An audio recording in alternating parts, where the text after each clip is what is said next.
CMR shopping mall ప్రపంచ స్థాయి shopping అనుభూతి ఇప్పుడు మన పార్వతీపురంలో డిసెంబర్ 5న గొప్ప ప్రారంభం.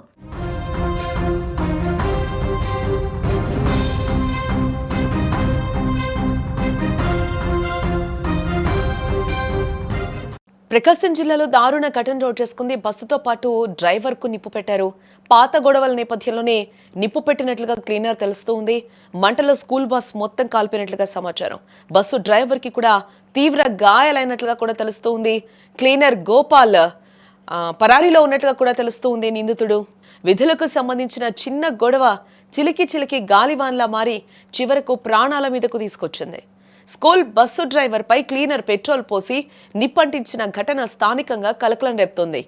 కంబం మండలం ఆల్ఫా స్కూల్ కు చెందిన bus driver Nabi, cleaner Gopal మధ్య గత 3 రోజులుగా డ్యూటీ విషయంలో గొడవలు జరుగుతూ ఉన్నాయి. దీంతో నబీపై కక్ష పెంచుకున్న గోపాల్ సమయం కోసం వేచి చూస్తూ ఉన్నాడు. మంగళవారం ఉదయం విద్యార్థులను ఎక్కించుకునేందుకు బస్సు తీస్తూ ఉండగా స్టార్ట్ కాలేదు. సెల్ఫ్ మోటార్ రిపేర్ ఉందేమోనని డ్రైవర్ నబీ బస్సు కిందకు దూరి చెక్ చేస్తూ ఉన్నాడు. ఇదే అదనంగా భావించిన క్లీనర్ గోపాల్ వెనక నుంచి వచ్చి డ్రైవర్తో పాటు బస్సుపై పెట్రోల్ పోసి నిప్పండించాడు. మంటల ధాటికి తాళలేక డ్రైవర్ నబీ ఆర్తనాదాలు చేస్తూ బయటకు రావడంతో గమనించిన స్థానికులు మంటలు ఆర్పి ఆయన వెంటనే ఆసుపత్రికి తరలించినట్లుగా తెలుస్తోంది. అప్పటికే బస్సు పూర్తిగా మంటల్లో చిక్కుకుని దగ్ధమైంది. ఒకసారి మీరు ఆ బస్ కూడా విజువల్ చూడొచ్చు. ఏ విధంగా టోటల్గా కూడా ఏ విధంగా దగ్ధమైపోయిందో స్కూల్ బస్ కూడా కనిపిస్తూ ఉంది. ఒక రేంజ్లో కాలిపోతుంది ఆ బస్ అంతా కూడా. దీంట్లోనే ఆ డ్రైవర్ కూడా ఇరుక్కుపోయిన సిచ్యువేషన్ కనిపిస్తుంది. ఆ డ్రైవర్కి కూడా తీవ్ర గాయాలయ్యి ఇప్పుడు హాస్పిటల్లో చికిత్స పొందుతున్నట్లుగా కూడా తెలుస్తుంది. ఇది ఒక స్కూల్ బస్సు. వాళ్ళిద్దరి మధ్యలో కూడా క్లీనరు అలాగే డ్రైవర్ మధ్యలో కూడా ఏదో చిన్న ఇష్యూ. ఆ ఇష్యూ కారణంగానే ఆ పగ లోపల పెట్టుకొని కూడా ఆ క్లీనర్ ఎవరైతే ఉన్నారో ఆ నిందితుడు ఈరోజు ఆ బస్కి నిప్పు పెట్టిన పరిస్థితి అయితే కనిపిస్తుంది. ఆ బస్సులో ఆ డ్రైవర్ ఉండగానే కూడా నిప్పు పెట్టాడు.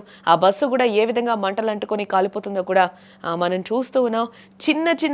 చిన్న గొడవ కారణంగానే తను అంత పెద్ద నిర్ణయం తీసుకొని ఒక తప్పుడు అనాలోచిత నిర్ణయం తీసుకొని ఈరోజు ఆ డ్రైవరు ఆ బస్సు కూడా పాడైన సిచ్యువేషన్ కనిపిస్తుంది. ఆ డ్రైవర్కి కూడా ఈరోజు తీవ్ర గాయాలైన పరిస్థితి అయితే కనిపిస్తుంది.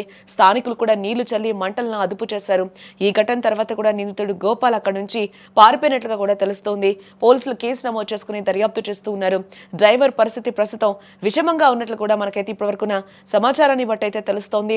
చిన్నపాటి విధి నిర్వహణ గొడవలు ఇలా ఒకరి ప్రాణాలు తీసే స్థాయికి వెళ్లడం నిజంగా ఆందోళన కలిగించే విషయమే. సహనం కోల్పోతున్న మనుషులు క్షణికావేశంలో ఎంతటి ఘాతకానికైనా తెగబడుతున్నారనేందుకు ఈ ఘటనే నిదర్శనం.